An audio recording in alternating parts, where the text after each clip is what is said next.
welcome. Come on in, come on in. Come on in, come on in.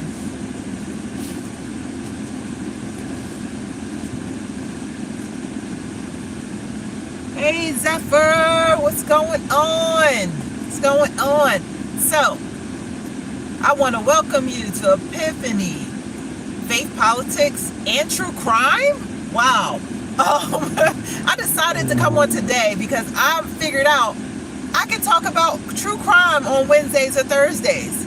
And so I needed to talk to somebody about the latest true crime case that I'm following. So I decided to jump on this live. So this Epiphany Faith Politics, typically we talk about faith and politics as an intersection on this channel, but I'm expanding out, as I mentioned in previous lives.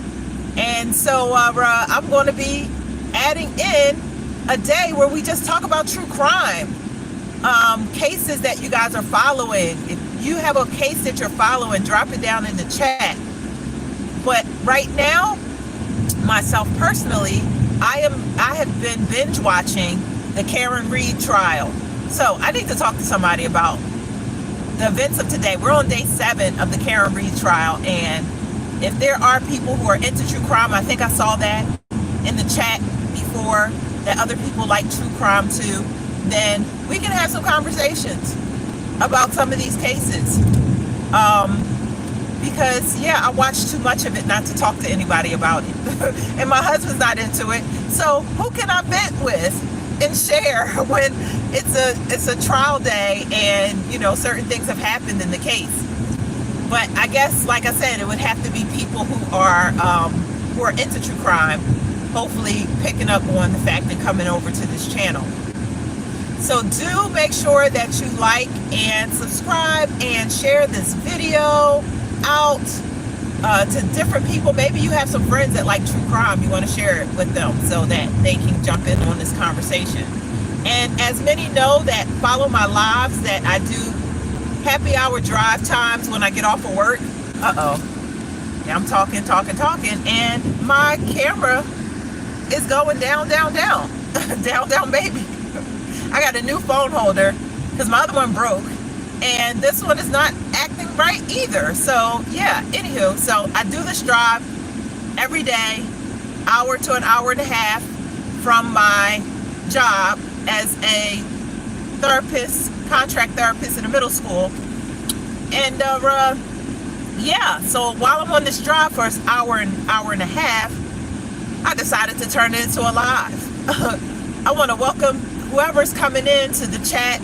So far, Zephyr, it might just be me and you, and that's okay. I don't know if you're into true crime, and I can't see it until I get to a light. Hopefully one comes up soon so I can read it. Read your true crime that you're following, if you have anything, if you have any cases that you've been looking at. Another thing I feel like I've been a junkie on, not only just true crime, is the cop shows. Like, they have like these cop cams and all these things where they have the body cam on them, and they you know, different things happen, like people end up doing stupid stuff and getting arrested. That's another one I've been binging on. Okay, we got a little bit of a stop. So it says, oh man, I don't know what to think with the trial. It was a hung jury the first time around. Exactly. What's up, Joel? Yes, Trump. Exactly. Well, Trump can't be 2028, unfortunately for you. But yes, Trump 2024. So are you saying you keep losing internet, Zephyr? I thought you were telling me I was losing internet. I was getting scared there. I'm sorry you're losing internet. I've been losing internet today too. That's why when I saw that, it looks like you saying I keep losing internet. I'm like, who's losing internet? Oh yes, Lori Vallow. That just wrapped up. So we got Lori Vallow, we got Karen Reed. Yes, I didn't watch fully. I'm kind of invested in Karen Reed. I watched bits and pieces of Lori Vallow because that one was just too easy. You know she was getting found guilty. It's no suspense in that. With Karen Reed, you got like a true like mystery whodunit.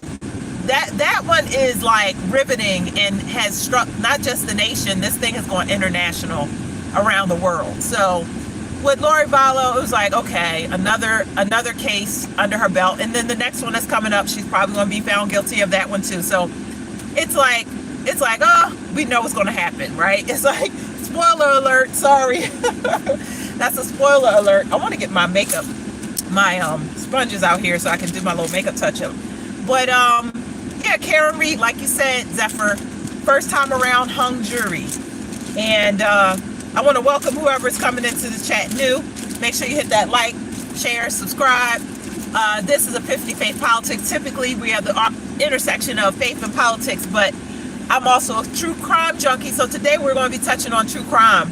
And I'm going to be talking about the Karen Reed case. So like Zephyr said, my wonderful, wonderful best moderator in the world down in the chat said, first time it was a mistrial. But it's so many parts to this case, I don't know how I could do even a recap for anybody that hasn't followed it. You just got to go find a good channel to go binge watch and catch up on. It's too much for me to try to recap for you. Basically, it's a woman in Massachusetts, Boston, Massachusetts, I believe it is, who was dating a cop, a Boston cop, right? Now, anywhere I mess up, I'm gonna trust my true crime people to make the corrections in the chat, right?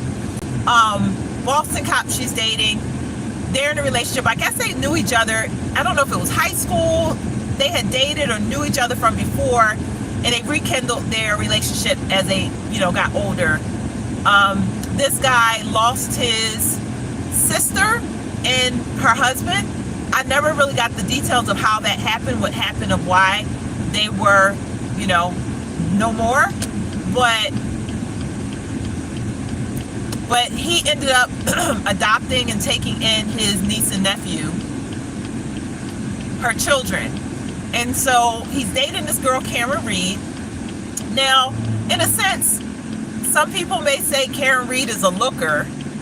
And I think when you look at the pool of people in this area, in comparison, she's like a celebrity superstar model beauty queen, right? And I really feel like I have to say that because I think that drives some of this, everything that we saw happen. I think there's a lot of jealousy. I think there was jealousy then when she was dating this guy, John O'Keefe.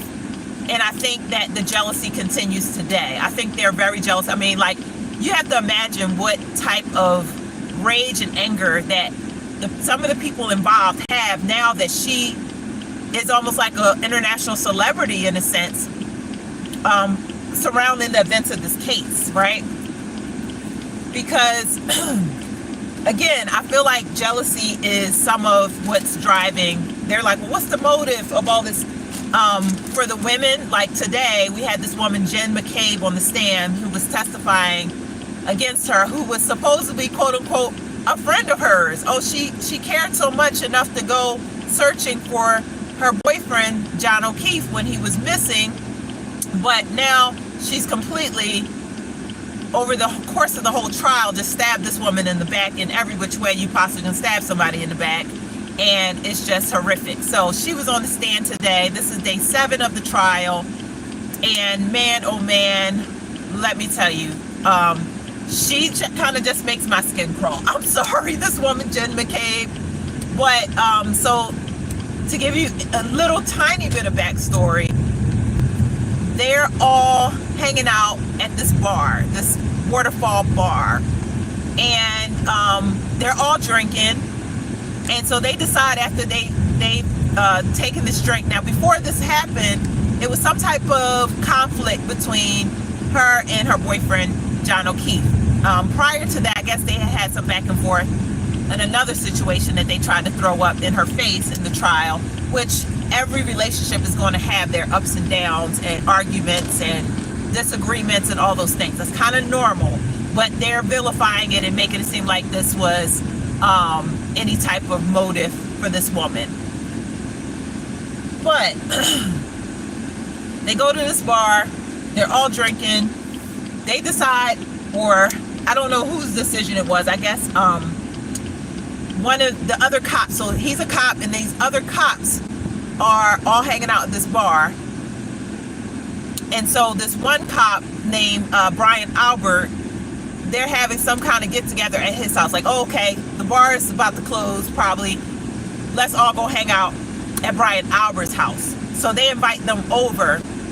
Now, if you ask me, and this is why I say the jealousy kicks in, that Karen Reed obviously felt the vibe from these people and this woman, these women, especially this woman, Jen McCabe, that she did not want to go to this after hours party. Like, you're already hanging out, you're already drinking with your boyfriend. Why wouldn't you want to go and hang out further and more if these people are your people, right? If these people are your people, you're going to still want to hang out with them if you feel like comfortable and welcome, right? Maybe you're just tired, you want to go home and go to sleep, but for the most part, she even said that she was talking to him saying, why are you hanging out with these people? Like, I don't really feel like we're welcomed. But for whatever reason, John O'Keefe, you know, maybe it's the macho bravado that doesn't always want to listen to their woman, hi hubby, in the chat, the macho bravado that thinks that, oh, woman can't tell me anything, I'm gonna go do what I want. She's trying to tell him, like, these people aren't really for you, they're not for us, I don't feel comfortable, I'm not hanging out with them. But he wants to go, so he goes. She drops him off at their house, and she says that she sees him go inside. Now, you got to understand something about this case. There's multiple versions and stories, because this is her version of events. Of course, you have these other people involved that are telling a different story. They're trying to say that she never dropped him off, or not that she never dropped him off, he never came inside of the house. She says she dropped him off and saw him go inside the house, and that she sat there for a little bit because she was waiting for him to come back out. Well, this is kind of an interesting part of the story, because this woman, Jen McCabe, claims that she saw Karen Reed sitting outside the house, and that she didn't see John and he never came in. But wouldn't it make sense? Like, why would she be sitting out there if, you know, they obviously were coming there to come to the party? So did it never click in Jen McCabe's mind, like, why are they sitting out there? Like, obviously he's on his way coming in, or they're on their way in her mind, because they were invited to come, right? But she sees him outside, and she claims that she just saw the car, but they never came in. Now, what ends up happening is, the next day, this guy, I'm just going to cut to the chase and skip over all the story details. This guy is found because Karen wakes up in the middle of the night and realizes he's still not home. After she drops him off, she says she sits there and waits. He never comes back out. She knows she's been drinking. She wants to go home and go sleep it off or whatever. And it seems she figures he's going to get a ride home from somebody else. So she leaves him there. She goes home, go to sleep, but she wakes up middle of the night and sees he's still not back home yet. She freaks out and panics, and she's calling around to these people that, again, obviously she thought that they were at least his friends if they weren't her friends. And so she's calling around and asking them, like, for them to help her find him. And so they go searching. It's a snowstorm blizzard coming down at the time, so the visibility is really low. But another part to add is that there's a party taking place at this house, and there's all these people, but yet no one sees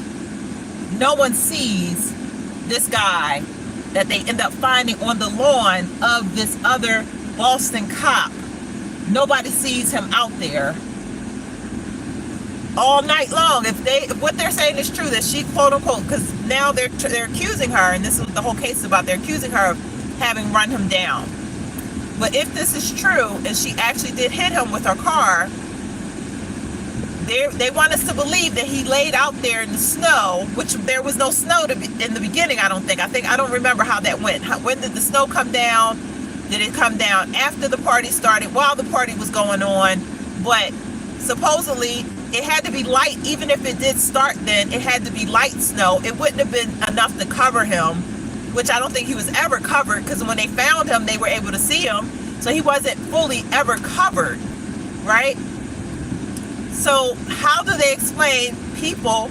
You got 20 people probably, I'm just guessing and throwing out a number, 20 people who are coming in and out of this party, but yet nobody sees a body laying on the lawn, supposedly. And now, because of the intricacies of this case and all the controversy and turmoil, what's really happening is all the corruption of the Boston, Massachusetts police department. Then the feds start investigating and looking into it, and when they do, they realize that this guy's injuries aren't consistent with I'm doing my makeup touch up, so don't mind me. This guy's injuries aren't consistent with the car crash. It's not lining up. He doesn't have injuries that's consistent with a collision with the car. He has injuries that's more consistent with getting beat up and knocked down and having somebody like hit his head against something and a dog attacking him, which this family whose lawn he's found on has a dog that's known to attack people. This guy had scrapes and scratches, not scrapes, scratches on his arm that look like dog claws. But they want us to believe, these people that are in this town, the small little town, that are all friends with this cop whose lawn that he was found on, they want us to believe that he got hit by her car, that she ran him over.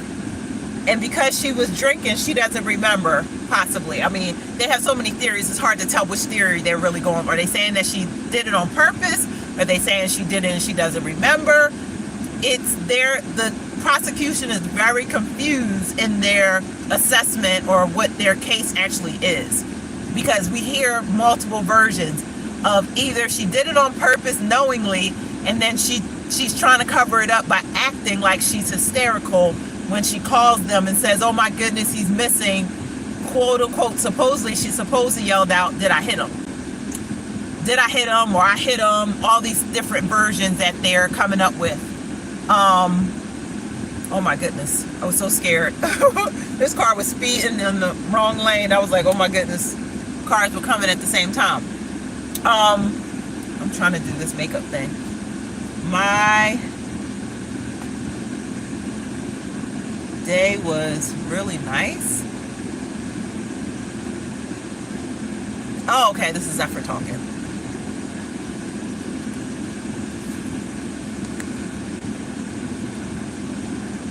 So anyway, back to my story, if anybody cares about the true crime. I was like, I was stopped at a little bit of a light, so I was trying to see. I got the sun glare that fights against me too, even when I'm at the light.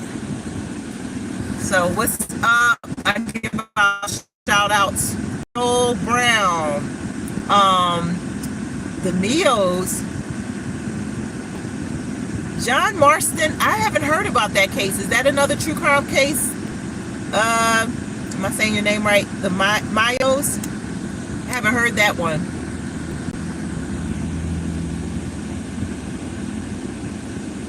Oh, Daryl Brooks. Oh my goodness, Zephyr. Daryl Brooks was insanity. That was an insane case. Oh, we can't even out. Oh my goodness. I realized I can have a whole bunch of content with these true crime people. My goodness. Daryl Brooks that was a case like no other. If you ever want to get a master class in narcissism, go watch the Daryl Brooks case. The man who mauled down people in this car in a parade. I forget what city that was, what city and state that was that he was in. That guy, my goodness. Oh, you just triggered me, Zephyr. Oh my goodness, that case was so triggering. That guy that was an art or a master class in narcissism. I think they're going to study his case from now until who knows when, just to learn this is what a narcissist truly is, because that man was insane. Insanity. Okay, my phone holder keeps falling. Phone holder keeps falling. Okay, I'm trying to do my makeup at the same time. Okay. I had to do a little makeup touch up. So yes, make sure you hit the like, comment, share, subscribe this video. We're talking about true crime today. True crime for all my true crime junkies. But yeah, back to the Karen Reed trial in case. I will read your comments and give you shout outs during the lights. So anyway, make sure that you share this video, like, subscribe. More motivation for me to give you your shout outs there. All right, so So yeah, this case is very, very interesting. I watched the whole, I think I watched almost every day of the first trial before the mistrial was called. So it's like, once you're invested like that, like now, you know, I can't not watch the second one, but I have missed some days. I haven't been able to watch every day, of course, because I have a busy schedule at work. So sometimes I'm doing it. Like, the nice thing about when you do therapy, it's a lot of, well, it's kind of not nice, but we do a lot of paperwork.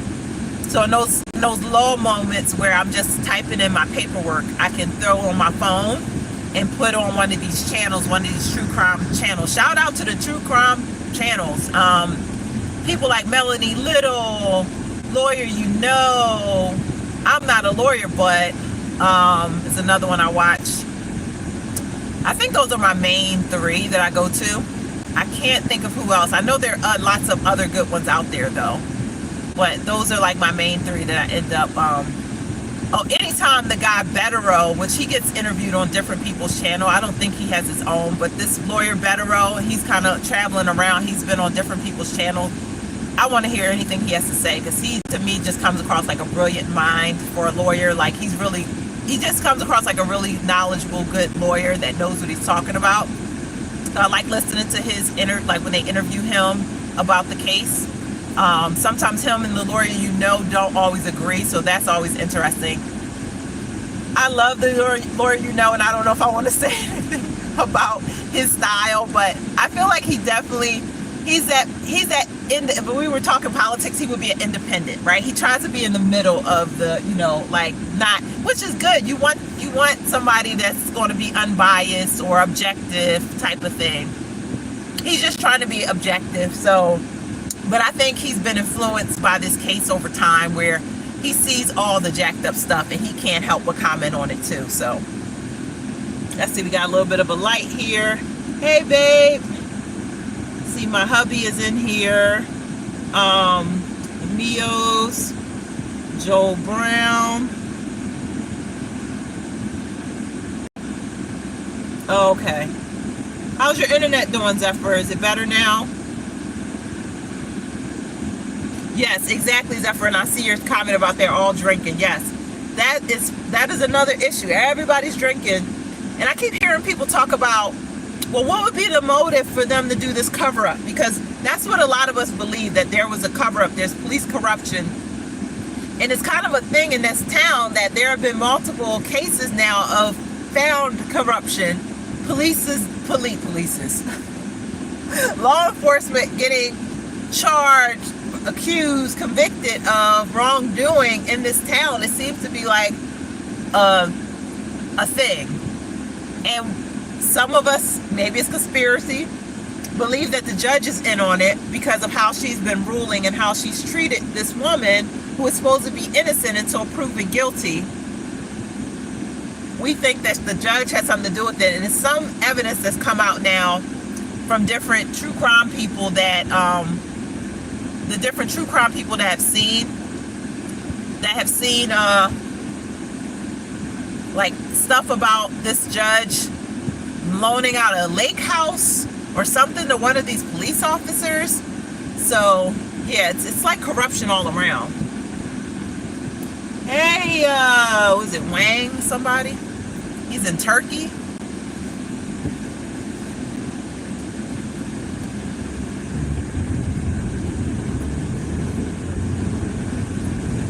So I didn't give you guys a view today. I'm realizing I didn't give you a view. So I'm in Tampa, Florida. Give you a little flip around. Now they got my new phone holder. It's a little better view that we can get. Now. So that's nice. That's nice to have a new phone holder. It's not so janky. Gives you a little bit of a better scenery. And I think I can kind of turn it a little more, a little rotation thing going on, even though sometimes it's falling down. So welcome to my channel, Turkey. Somebody watching from Turkey. Man, that's awesome. I love when people come from other countries and chime in. And that's the thing we have to remember when you go on social media, you're not just local anymore, you're World Wide Web. So people post stuff all the time and they're like, yeah, come through the the county church or something. Like, where are you talking about? Like, you got to be specific when you're online, because you got people looking at you from all over the world. And you talking about an event that's happening in your neighborhood and just no details and nobody knows how to get to it. So anyway.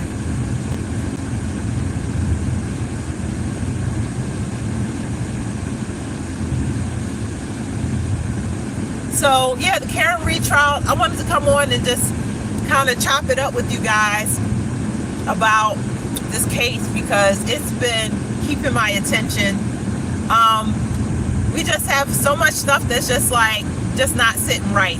It's so much that's not sitting right with this case. Even these lawyers, the prosecution, the DA, it just seems like it's so much corruption to go around. And so what we think may have happened is that there was some type of fight inside that house, and they placed John's body out on the lawn. And so that's what the main theory is, that it was a fight. Of course, you know, I have another thing to say about the fight and the dog, right? They have this dog that's known for attacking people. So, something that I'm not proud to talk about, because I am a saved Christian woman. This is Epiphany Faith Politics, so it's Christian faith, and where politics and Christian faith meet. Christian faith and politics meet, right? This is my channel. I am a Christian saved woman. God has done an amazing, miraculous work in my life. I'm no longer the person I used to be. It's like the song Amazing Grace. I can sing that song so easily. I once was lost, but now I'm found. So when I talk about this, you can judge me all you want, but don't judge me. Anyway, so back in the day when I wasn't so delivered, I got into a fight with my boyfriend.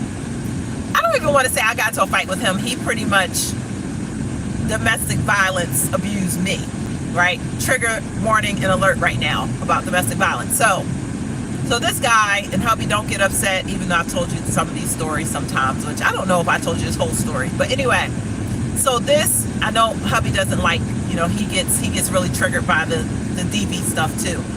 So this guy attacks me because I come over his house. I guess, you know, we were dating, and he decided, he's like, you decide to break up with somebody, but you don't tell them. And all the time they come over your house, and the other day, and you guys go and drive and hang out and do all this stuff. And any other time they're welcome, but you decide today is the day that you break up with them, but you don't tell them that you're broken up with them. Sorry. You don't tell them that you're broken up with them. And so, yeah, so I came to his door to talk to him, and he decided to slam the door in my face. And yes, I was wrong for putting my foot in the door to stop him, because you're not going to just slam the door in my face. So that was wrong. I should have just left at that point. You don't want to talk to me, it's over. Again, I was not a saved woman. I did not know any better. I had to be delivered, and I have been. Never had anything like this after I got saved. But anywho, moving on. I take that back. No, I take that back. But that's another story for another day. Story time. So in the commission of this fight, where I was attacked brutally and viciously, thrown down a flight of steps, but it was like he tried to throw me down the steps, but every time he would throw me down the steps, I would jump and land. You got to understand, up north, because I'm down here in Florida now. I'm originally from Philadelphia. That's where all this happened. Up there, we have like levels of stairs, right? It's like houses that go up, and you have different, you have like floors, right? So first floor, second floor type of thing in the houses.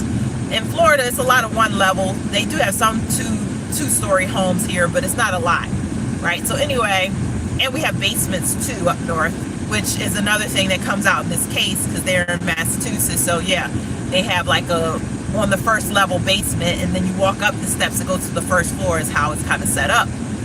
So in the commission of this fight that I had with this guy, he's trying to throw me down the steps and like make me fall to the ground or whatever. Just like he's mad because I put my foot in the door, so he takes my foot and he tries to flip me over, and he tries to throw me down the steps. But every time he's jumping down the steps himself. It's like 4 steps each landing. Then there's a landing. There's 4 steps in the landing. Then 4 steps in the landing. Then the ground. Then like the regular street.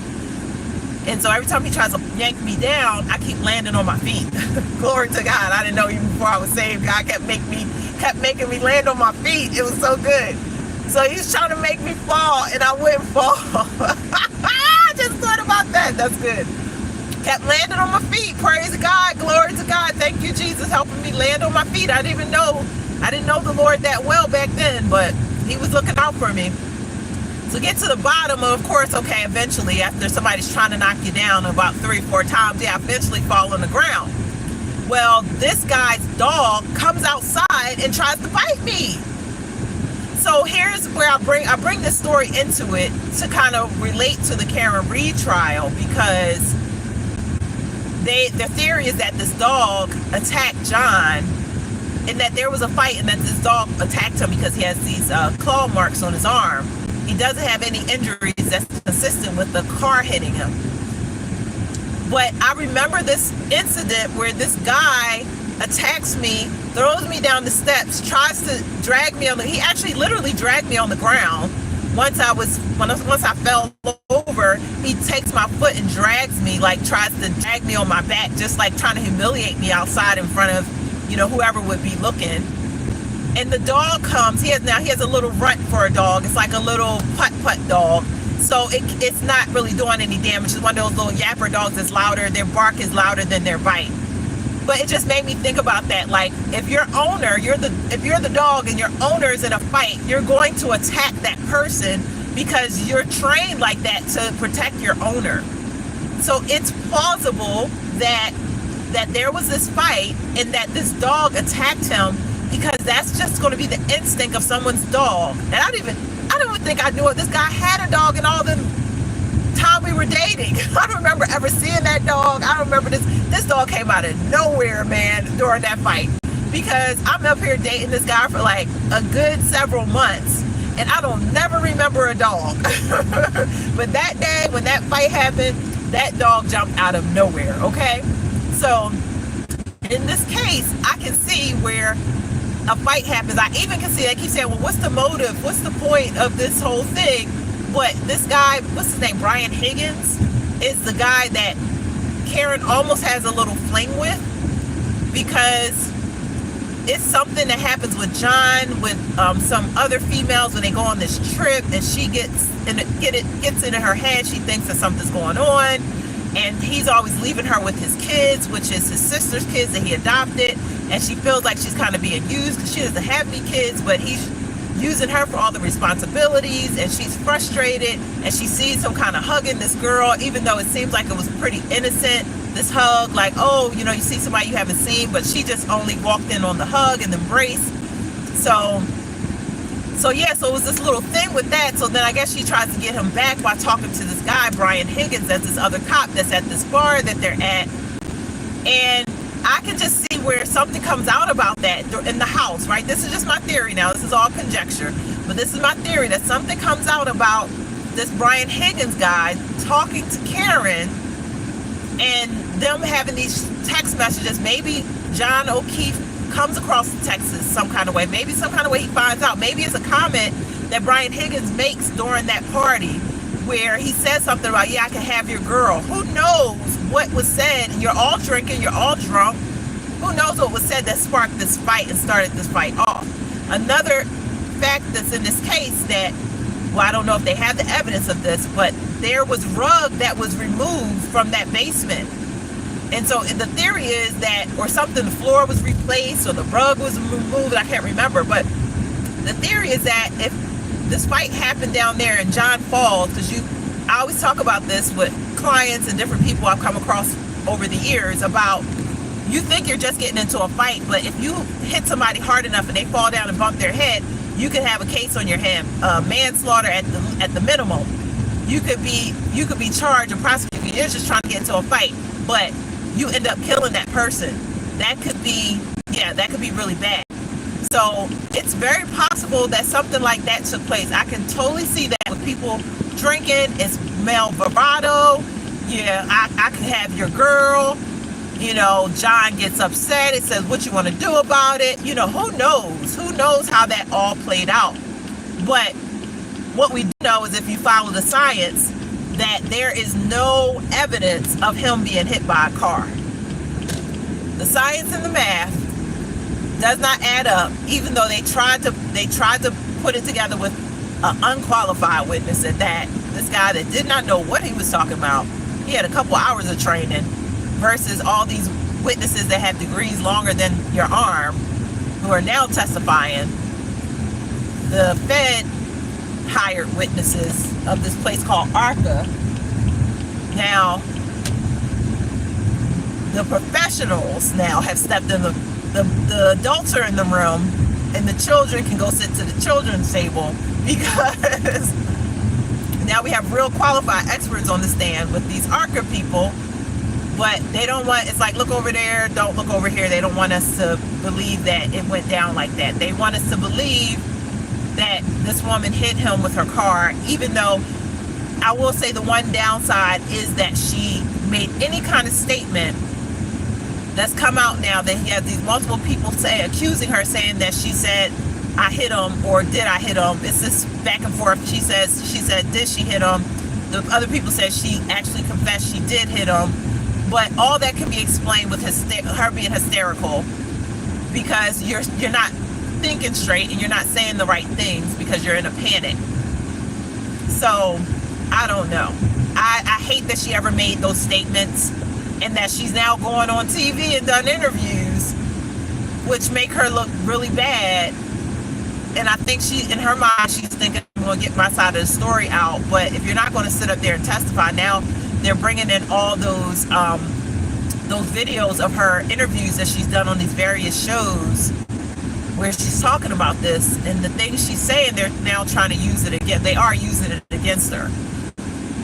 So this is why every lawyer in America, again, I watch these true crime shows, and most of them are lawyers are running them, with the exception of the girl. I'm not a lawyer, but she's very knowledgeable. She's not a lawyer, but most of the people that are lawyers, they will all tell you, do not talk to the police. Do not talk to the police. Do not make any statements, not just the police, in her case, on television. Don't make statements to the press.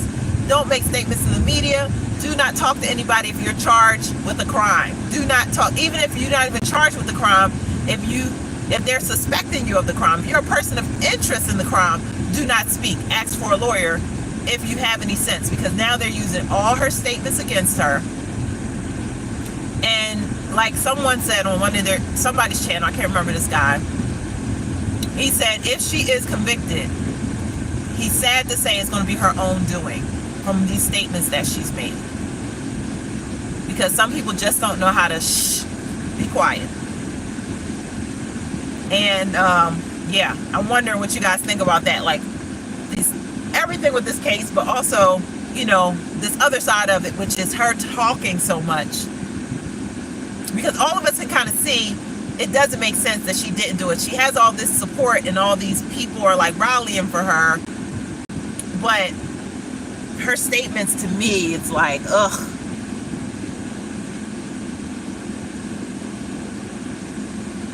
Yeah, I can't. Sometimes I get these lights, but the sun glare is crazy.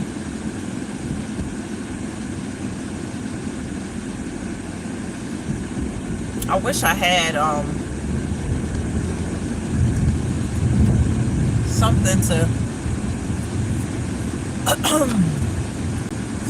hide the sun glare. Let me see if I turn the phone around at all.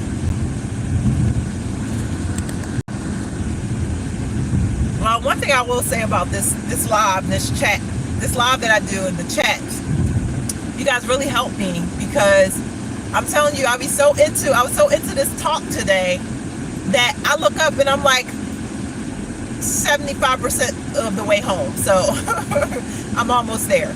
So that's like, it just makes the time fly by so fast when you have this exchange and you're like driving by yourself and you can like have this interaction. So I thank you guys for keeping me company, even though I made the announcement and only some of you that are on here would know that I am no longer going to be doing the drive that I do. Not that I won't do my lives, but I won't do this drive because I'm changing jobs at the end of the month.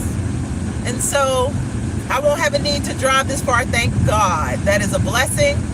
But I will miss, I got to figure out a way. I think I'm just, like I said, I'm going to just get in my car and drive. Just go somewhere once a week, just so I could be able to continue with the lives, because this was really because I took a job that was over an hour and a half, an hour to an hour and a half away. And so it gave me this extra time. And I just made this my happy hour drive time, that I would just talk about faith and politics. But now we're extending it out to true crime. And so I just want to know what you guys' thoughts are on any of these cases. On the Karen Reed case is the topic today. What's your take on things, and what have you seen in the trial that's been of interest to you, and what's been the most triggering, if it's things that are triggering you listening to them, like watching this woman, Jen McCabe, today, and all her lies and her fake tears. She's trying to pretend like she really cared, but on the first go round, there was no tears in her eyes. She didn't have any moments like she's trying to produce now. She's trying to contrive some tears now and pretend like she was so caring about John being on the lawn. And somebody said they made a statement telling people to say, tell them that the guy never came in the house. So not even John, not even, you're supposed to be, quote unquote, you're pretending like you're his friend. You say the guy. Tell him that the guy never came in the house. But it's so messed up because this guy is a cop. He's a Boston cop too. But I guess maybe Brian Albert is more of a big fish cop than him, that everybody's kind of strilling for Brian Albert and the McCabe's to cover up for them, because why wouldn't they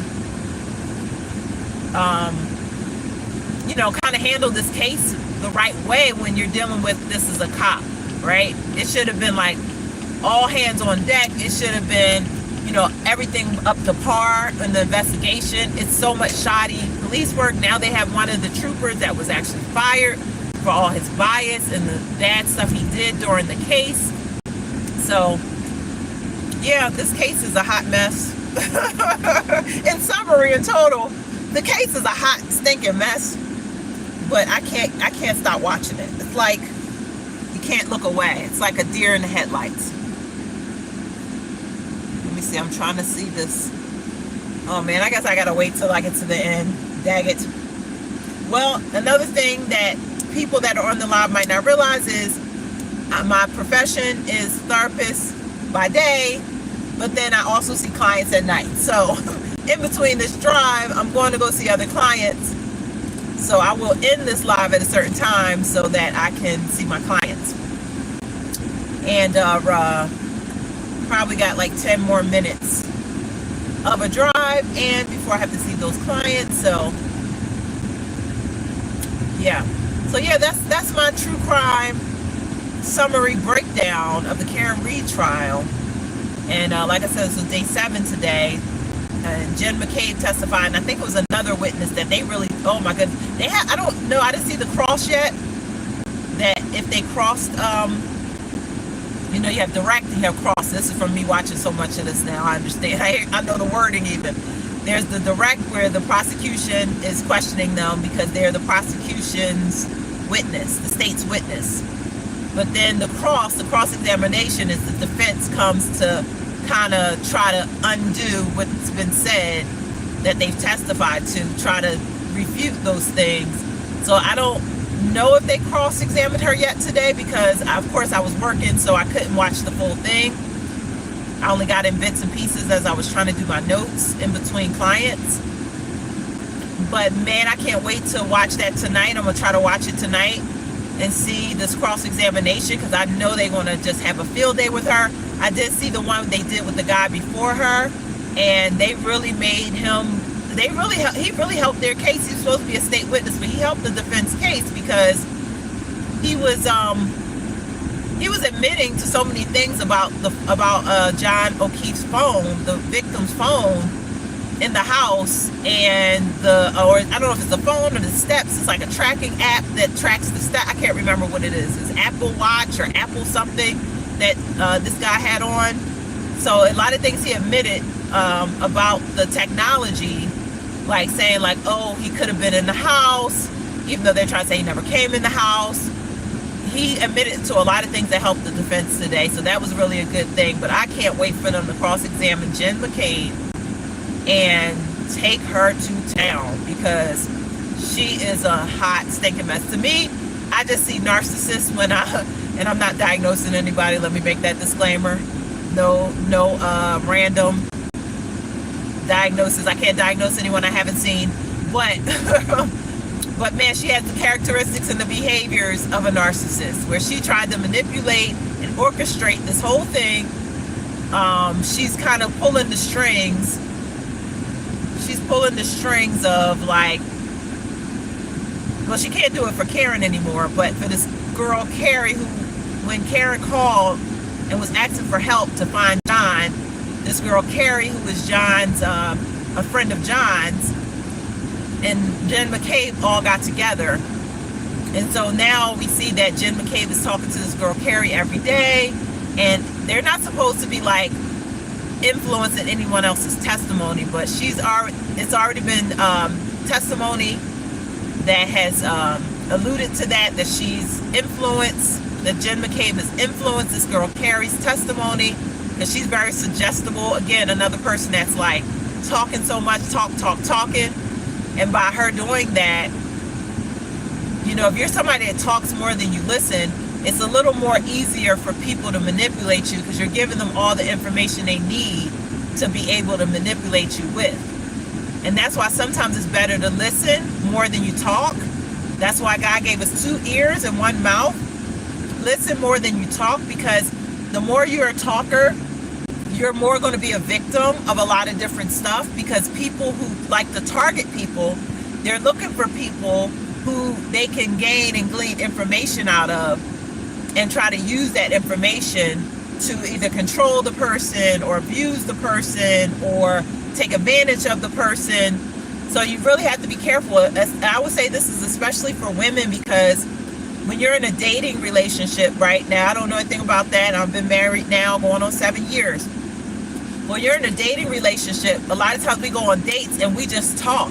And really, dates should be gathering data, which I really don't even believe in dating as a Christian. I think it should be courtship, but that's another story for another day. But if you're going to date and that's your thing, then you really should be gathering data and not just talking, because you're giving this person that you don't know all your secret information of your life so they can try to manipulate you. A lot of men, all they do is just listen to what you say, and they'll become that man that caters to everything you said. The narcissists are really good at this. They're professional at this.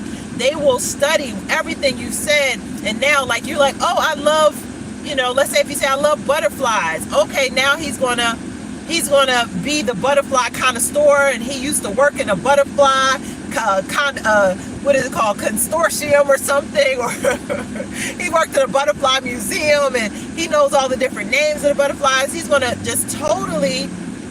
totally use your information against you, because you're just so open and freely throwing it out there.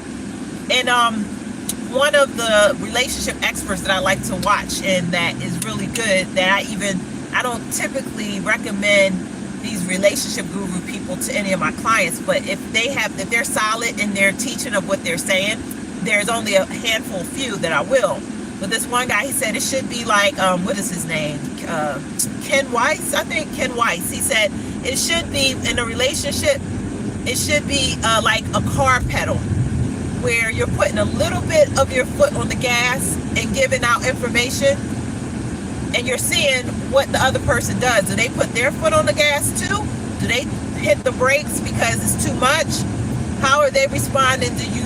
But you just give a little bit at a time to know you're like kind of going forward, and then backing off based on how the person is responding to you and what's happening in that exchange. So that is, you know, that's like how you set good boundaries, right? It's like, see it as car pedals, where you give a little bit and you pull back and you let it kind of play out over time. Because one of the things that's hard for liars to do is to stay consistent with their lies over time. You gotta give it enough time. You gotta give it enough time for it to be exposed if there's something shady or somebody that's malicious or has ulterior mischievous motives, or they're evil. You know, you got to give it some time. So what's up, Miss Mandy? I see Miss Mandy stepped into the chat. So yeah, I think I like how this kind of plays into some therapy stuff, you know, when you really break it down, like how we interact with people, because, you know, even this idea of friendship, you know, they go in, this girl Karen, she kind of picked up that these people were not her friends, and now we're seeing it play out. But John seemed like he was a little more trusting type person, where he didn't really see all the signs, and then when you're drinking, it's going to be hard for you to see the signs too. Your guards are down, you're not functioning at full capacity, you could be hindered in your judgment, impacted in your cognitions when you're drinking. You're not going to be at your top of your game, right? So that's another factor to play in. But it seems like he was overall like more of a trusting, giving, caring person that didn't, you know, that's another thing about people that are very giving, the empaths and the people pleasers and all these types of folks, the codependent, you know, if you're codependent, people pleasing, empath, you have to be so careful, because you know, knowing who you are is your number one defense. Knowing that, okay, I'm an empath, I'm very caring, I have a big heart, I'm going to give to people, I'm going to try to help people. That's your number one defense. Know that about yourself, and then act accordingly. Get your strategies together on how you're going to overcome that, which can be a strength in some situations and also a weakness when you're dealing with narcissists and evil folk. You have to have a strategy of going in. So one of the things I would hear a lot of clients say is, big heart. It's just my big heart. Oh, I just have such a big heart. Oh, big heart, big heart, big heart. One day I couldn't take it anymore, because I kept hearing multiple clients, so many, say this thing about the big heart, that I just kind of, in a nice way, in a therapeutic way, I didn't lose it on them in a harmful way, but I kind of lost it on them in a nice way, and I call it supportively challenged.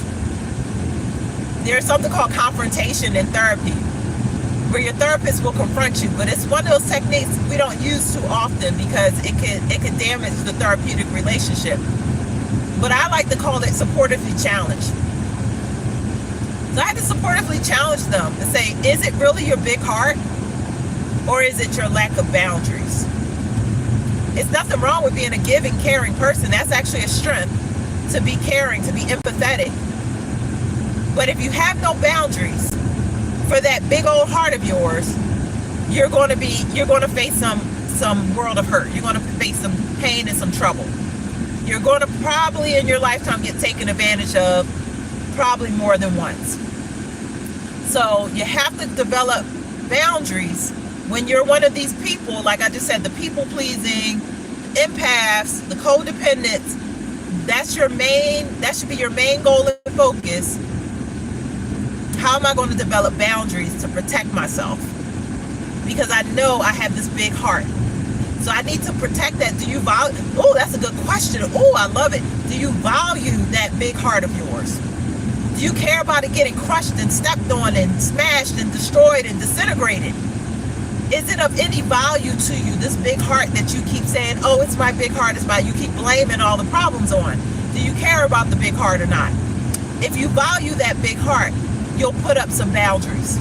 You'll put up boundaries to protect your big old heart to not get destroyed. Because everybody is not like you. Everybody is not with a big old heart. Some people have an evil old heart. The Bible says the heart is wicked, exceedingly wicked. Who can know it? That's the majority of man. And if we have love and Christ in our heart, then maybe it's something different. Then that's when you come with the big old heart, because you got filled up with the love of Christ in your heart now, and you want to give that away to everybody, and that's wonderful. But even the Bible talks about boundaries. This is a good talk today. I must say so myself. I might not get no hand claps in the chat. My big old heart, but your big old heart is out on Front Street with no protection. Your big old heart is not It has no armor. It has no fence around it. It's like your house with no gate. Your lawn with no fence. So then you're mad at everybody walking across your lawn, but you have no fence to protect. You think everybody's supposed to just respect, and because that's what you would do. You're like, oh, I wouldn't walk on anybody's lawn without their permission. Okay, that's what you would do. Everybody's not the same. Everybody hasn't been raised right. Everybody hasn't been taught manners. Everybody hasn't been taught boundaries. Some people have been taught, that's kind of their upbringing, to take advantage of other people, to manipulate people. That's how they've been taught. I say that's true. We were born into sin. Amen. Amen, Zephyr. Let's see. What is an empath? And shout out to Fat Girl Need Love. Thanks for the question. An empath is just like a word that the world has slapped on people that are very empathetic, right? What is empathy? Empathy is, I like to break it down. You have M and then path, empathy, right? So the M is empowered. The path is the path, right? So you're on the empowered path. And so it's a difference between sympathy and empathy, because sympathy, if you break it down, anytime you don't know what a word is, even if you don't have a dictionary, you can try to break it down and get the meaning that way.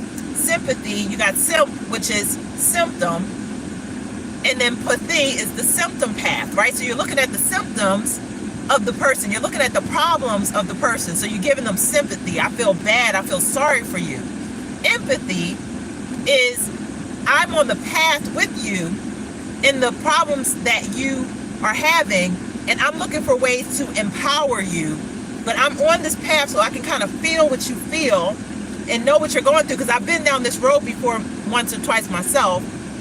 And now I want to help empower you. I'm walking alongside of you, arm in arm. This is how we can get out of this situation, and I want to help you, right? Sympathy, you can see somebody feel sorry for them. That's all you're really giving a person when you feel sympathy. You're just giving them, you feel sorry. You just feel sorriness in your heart. But you're not really motivated to do anything other than enable them, right? Because let's say you see a homeless person on the street, you just want to give them a couple dollars. Well, that's not changing their situation as far as the homelessness go. It's like that Chinese or Asian proverb that says, you teach a man, you give a man a fish, he eats for a day. You teach a man to fish, he eats for a lifetime, right?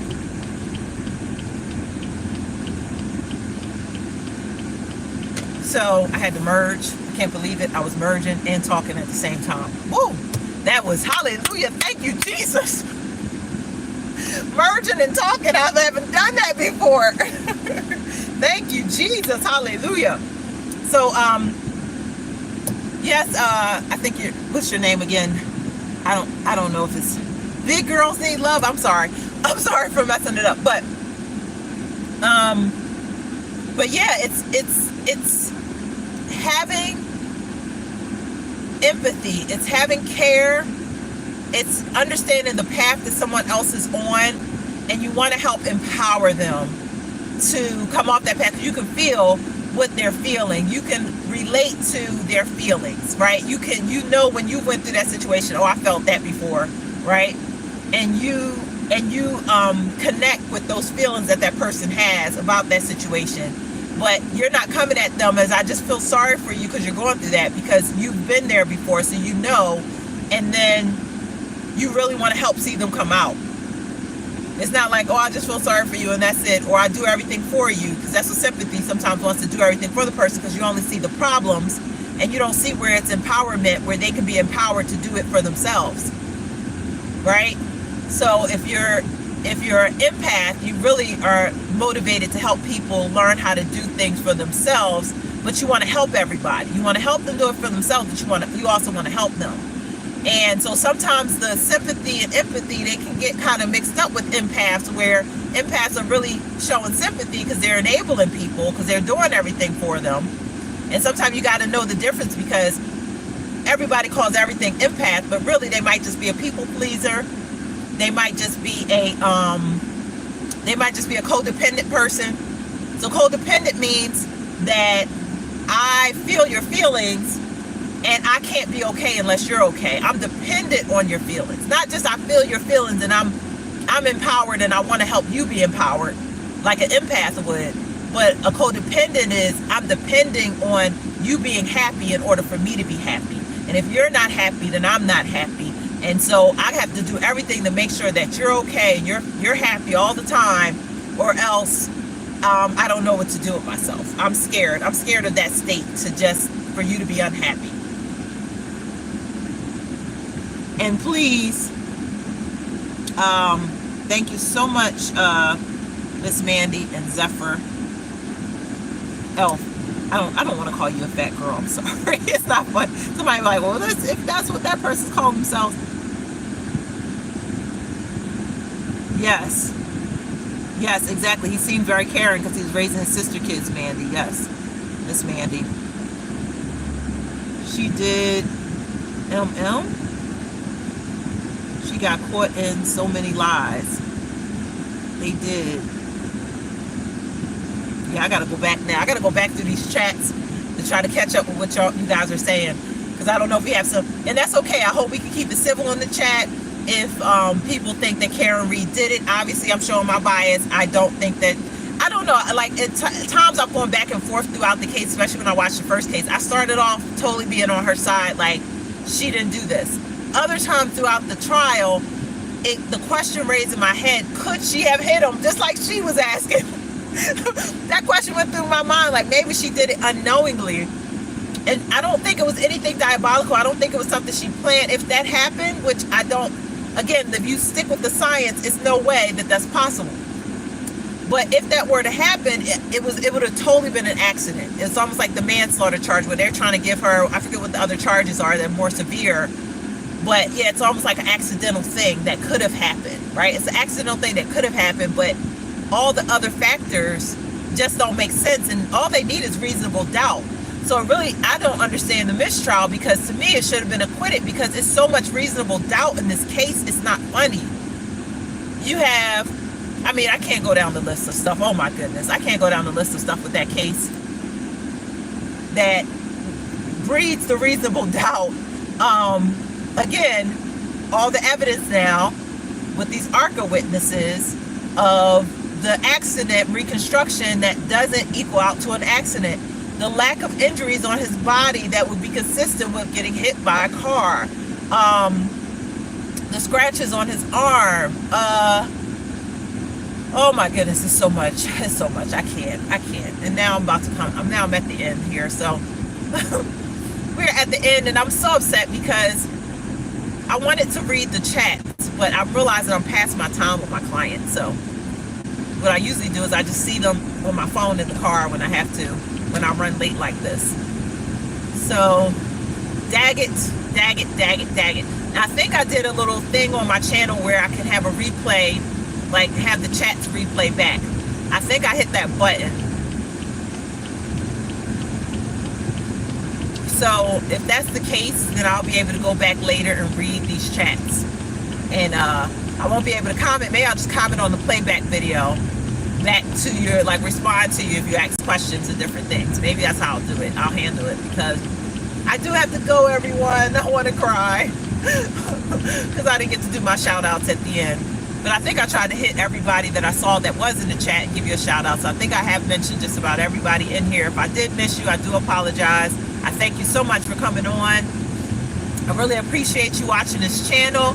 We are like, I don't even know what the number is now, 50 something. I don't know if I'm still at 60 something subscribers away from 7,000 subscribers. So that's my goal. I think it's a reasonable goal right now. I mean, considering, you know, all the different channels that exist on YouTube. And it's some that have small subscribers. Some people are not trying to make a channel. So they just have the channel just so they can be able to comment. They're not trying to get followers and stuff. But for those of us that actually want to make content and interact with people and entertain people, and Jasmine Crockett is coming back, y'all, just to let you know. For those of us that want to entertain people and have content and all that good stuff, then yeah, we have these goals of the channel. And it would be nice to actually monetize the channel, all the different great things I could do for people if I was able to monetize my channel. Oh man. This is a rough little trying to get across this intersection here.